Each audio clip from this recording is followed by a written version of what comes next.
Mga idol, itong ating lulutuin ngayon. At ito na nga, inuumpisahan na natin. Ipiniprito na natin, mga idol, ang ating pang-ulamin. Ayan.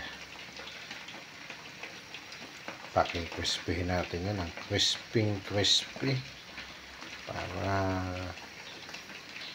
malutong-lutong pag ating kinagat-kagat.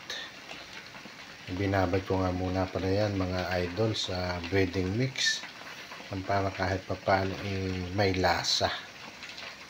Ayan. Mamaya ulit, mga idol, pagka paluto na, papakita ko ulit sa inyo, mga idol. Siguro binabad ko yan siguro, mga idol, mga 1 oras din.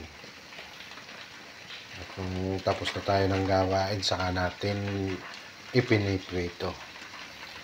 At para mamaya maupakan na natin yung pagkaluto, mga idol. Pakikrispihin natin yan malutong na malutong. Mga idol, ay mukhang yummy na yan. Hindi na mahalata, mga idol, na lutong bahay lang ni idol yan. Kita ninyo, crispy na, mga idol. Maya pa luto na yan. Ay di tayo chichibog na. Madami-dami pa doon, mga idol, na lulutuin. Pagkatapos mamaya, papakita ko sa inyong lahat, mga idol. Ito na, mga idol, ang ating finished product na Chicken Joy mala idol na luto. Yan, no? Kita naman ninyo, mga idol, na talagang crispy yan.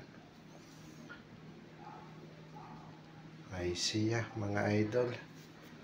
Maraming salamat sa patuloy ninyong pagsuporta. At sana dumami pa ang ating mga videos na magawa, mga idol. Thank you very much sa inyong lahat, mga idol. Bye-bye. Peace out.